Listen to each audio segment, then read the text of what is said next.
Hello and welcome to Mooville TV. I'm Marley McKenzie and this is our first ever interview and I'm joined with the lovely Cherrelle Skeete. Yay!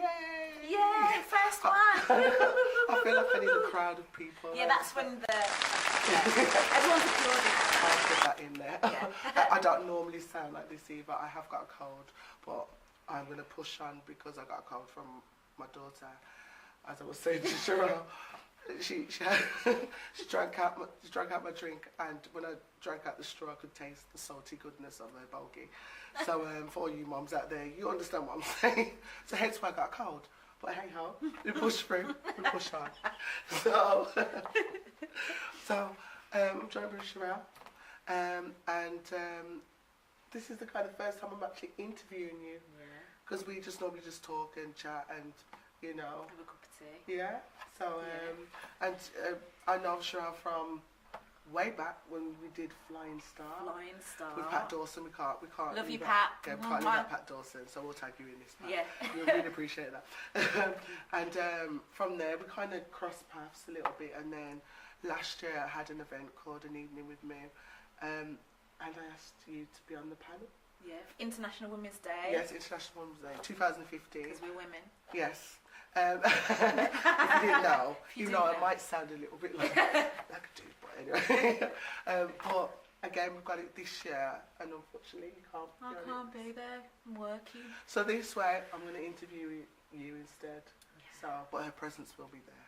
I'll be there in spirit.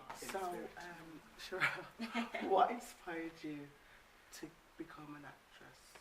Okay, I actually got into acting through dance, so whenever anyone asks, that's like, well, actually I started off as a dancer first. Okay. I set up a dance group with some friends of mine called CRC, Birmingham based group from like the community. It was just 3 of us, made routines, and then it just kind of snowballed and grew, and then all of a sudden we were like a company with like 20 other young people. It was crazy. And then I think as being a choreographer and developing my practice through just performing and stuff and watching being influenced by others and watching other shows, I realised that I wanted my dance to not just be empty movement. Then I started to look at what I didn't realise what I was interested in was something called physical theatre, basically. Right. Yeah. Because I didn't know anything about physical theatre, but it just so happens that that's basically what I was doing. I was teaching my company physical theatre, dance theatre. Yeah. And then it got to the point where I'd finished college, you know, I'd done my A-levels and stuff like that, and I'd watch shows, and I didn't really know what I wanted to do. You know, there was a lot of like courses for like locally, like Coventry Uni or whatever, and I went to them and I was like, I don't know if I want to be a drama educator, and I think I want to perform. And then it was only when I approached a local theatre company, and they gave me a list of drama schools, and I was like, in a drama school, posh people, like, you know, do you know what I mean? So that was my preconceptions of what drama school was, because I didn't know anyone that had gone to drama school from Birmingham. Right. Okay. So I took myself along. I think I managed to get a grant because I didn't have any money. Went to like RADA. I had no idea how to audition. It was absolutely terrible. I didn't get in. I auditioned also for Central School of Speech and Drama for the musical theatre course because I sing as well. Right. And I thought, well, because I act, dance and sing, I'll go and do that. I didn't get in either. I didn't deserve to get in. That was terrible. But while I was there, I went on a tour, and I also did a workshop in collaborative and device theatre, which had an element of physical theatre, and I was like, oh my gosh, this is so much fun.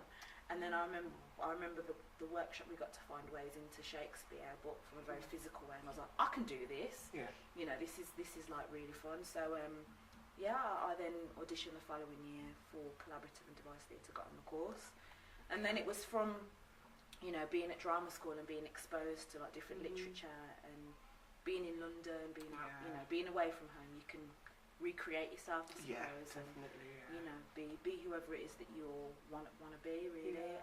And that was it. It was, and then I was like, yeah, I like this acting stuff, and I could see a career, you know, in sight like that. Yeah, well, career, you know, it's up and down.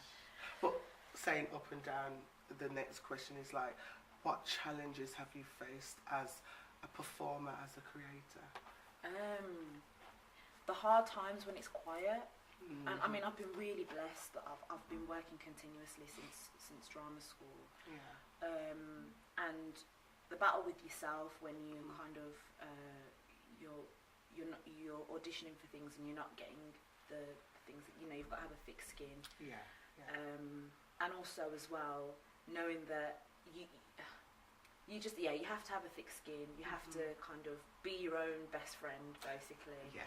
And you've got to be resourceful, you know. And that takes a lot of energy sometimes. And sometimes you wake up and like, I can't bother. I just want to get up and or you just want to get to where you get to and just be paid and that's it. But you know, you're in it for the ride, and you're in it for the you know, the ups and the downs, because it's in the downs that you learn, you know.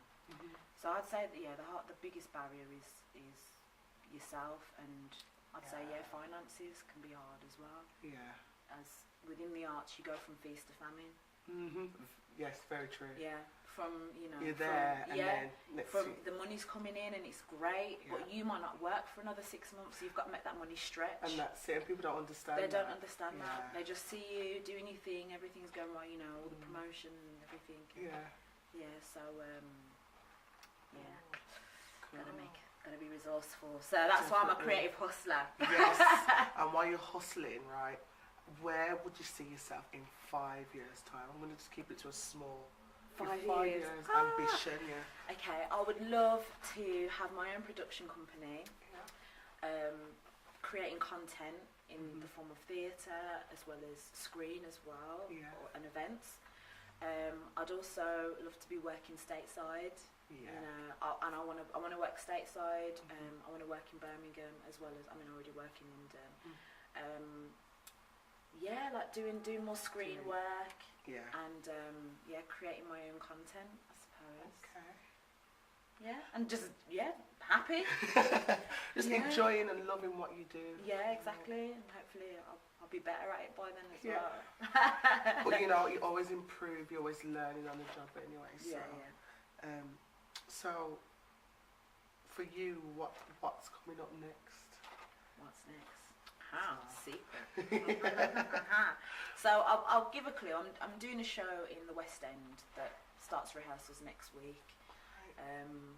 But when I can talk about it, I'll let you know. We will come back and interview you. Definitely give you some do that. That's what we're insight. going to do. So that's all I'm giving you. So okay, going to be a bit extra. Yeah. So also as well, Face Change Hub. Okay, yes. Yeah, so me and Marlene and Alison, we've set up a hub called Face Change Hub, which is going to be revolutionising. That's not even a word. Well, we can do. We've got creative, artistic. We want to make changes basically in Birmingham because we feel very passionately about Birmingham, and we want to improve the art scene in Birmingham. For creatives. Because we're here, we exist. So that. And you know, produce a musical. As well. Yeah. Cool. So because you've got all these kind of things coming up, what advice would you like to pass on to other creatives who are maybe feeling deflated or are on the brink of just giving up performing or dancing or acting?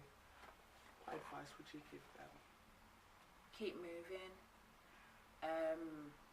Keep moving. If you're feeling as though that things aren't really going your way, do things that just give you day-to-day pleasure. Like, for example, today I decided, I know it's the littlest things, you know, as creatives, we have to kind of feed our inner child. Because ultimately that's where our creativity lives. So like, for example, today I decided to not get on the bus. I decided to walk and just look at the sky.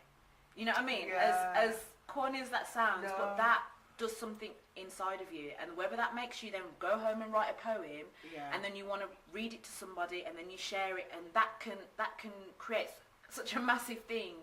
So even if it's you, maybe you've spent the past few days just maybe you wrapped up in your bed, maybe just getting out of bed and making yourself the best cup of tea and go and sit in the garden. Do you know what I mean? It starts with that. It does. Sometimes we think that, oh my gosh, I've got to write this amazing script, and you know, you take it in stages. Definitely. There's that, and then also like trust in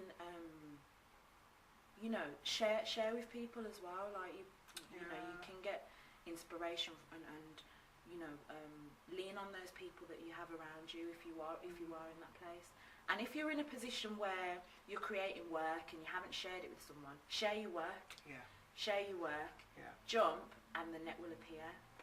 You know, you have to take that risk. That's what we're in it for. You know what I mean? Risks all the time. Yeah, all the time, and it will pay. It always pays off, even when you feel like, oh, it's kind of, you know, it's all part of the learning. So yeah, okay. That's what I'd say. Yeah.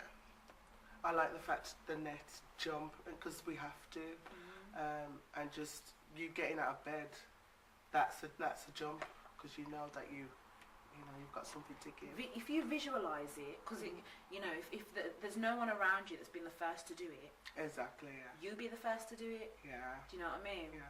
So yeah. Okay. So yeah. That'll be be courageous. Okay. Courageous. Be courageous. People courageous.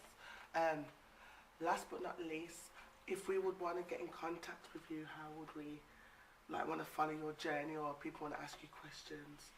Okay, so yeah, if you want to ask me questions, you can tweet me. So Cherrelle Skeete. So and we'll put this at the end of the video. Cherrelle Skeete. And Twitter, whatever comes after. And again, I'm Cherrelle Skeete on Instagram, and I've got a Facebook page for my acting, Cherrelle Skeete, as well, and I've got a website, Cherrelle Skeete.